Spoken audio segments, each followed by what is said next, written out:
មកអាប់ដេតកន្លែងថ្មីហើយទីតាំងថ្មីនេះលិតជើងលិតដៃដល់កហើយមើលតារូបរាងដឹងតែឆ្ងាញ់តែម្ដងណាហើយគេបានស្វាយទុំហើយប្រហែលជានៃផ្សេងនេះរੂអត់តាន់បានចឹងឲ្យស្វាយទុំបដាសិនតាមក៏ពិតទៅសត្វកង្ហែនេះតាមតែខ្ញុំសង្កេតមើលវាដូចតែសត្វឆ្កែដែរបងប្អូននៅពេលដែលខែក្តៅវា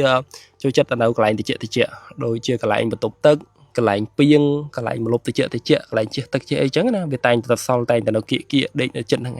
ប៉ាបខ្លួននៅលើកន្លែងតិចហ្នឹងទៅហើយជួនកាលទៅក៏នៅក្រោមពីងដែលយើងមិននេះដែលយើងកល់អត់កល់អីចឹងជិះទឹកឈុចរត់ចេញភ្លុតស្រែកឆិកតែម្ដងហើយថ្ងៃនេះប្រហែលជាអារម្មណ៍ល្អមកទាំងថ្ងៃមកយើងលេងចឹងណាហើយយើងរមើផងដាក់ចំណីដែរផងហើយសត្វនេះចូលចិត្តឲ្យយើងលេងទៀតហើយបើសិនជាមានបងប្អូនណាខ្លះដែលគាត់ចិញ្ចឹមណាបង្អែលវាទាញរោមនេះទាញរោមនោះក្បាលពោះបង្អែលឡើងអែលចុះដេកឲ្យយើងនៅអែលទេបងប្អូននេះសម្រាប់តែខ្ញុំធ្លាប់ចិញ្ចឹមមានបងប្អូនខ្លះគាត់ថាបងសត្វកង្ហែនខ្ញុំមិនក៏តុយអត់ស្អាតដូចបងមួយឯងចឹងប្រហែលជាជួនកាលបងប្អូន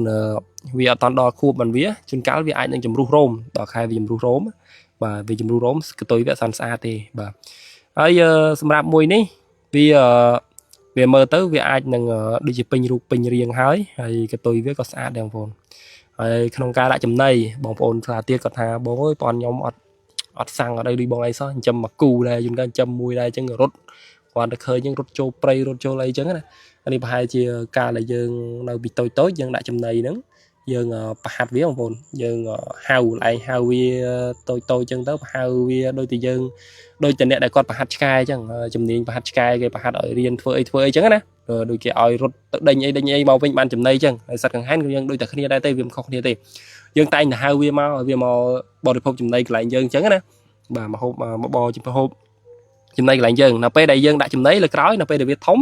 ដល់ពេលយើងហៅទៅវាមកហើយតែយើងហៅសំឡេងមិនក៏បានដែរសំឡេងហួចសំឡេងបែបហៅមន់ហៅអីអាហ្នឹងបើយើង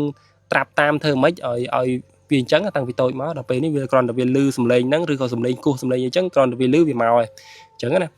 បងប្អូនណាហើយក្នុងការចិញ្ចឹមកាលដែលខ្ញុំចិញ្ចឹមតាំងពីតូចដូចក្នុងវីដេអូមុនអញ្ចឹងណាបើគឺថាខ្ញុំចិញ្ចឹមហ្នឹងខ្ញុំដាក់ទឹកដោះគោដាក់អីនៅពេលដែលខ្ញុំហៅដាក់ចំណីហៅអីចឹងខ្ញុំតែងតែមានសំឡេង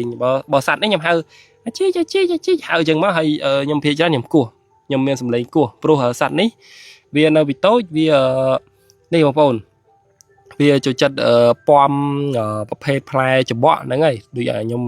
តែងតែកាប់ឲ្យមើលអញ្ចឹងណាវានៅដល់ពេលដែលវាចតុងបាទនៅចតុងដែលវាខ្ញុំថាអូសัตว์កញ្ចរឹកសัตว์កង្ហែននេះចូលចិត្តខាំច្បក់នេះហ្នឹងហើយប្រហែលជាឥឡូវមិនដូចជាមិនឃើញខាំទៀតទេអ្នកនរគ្នាដោយសារតែខ្ញុំ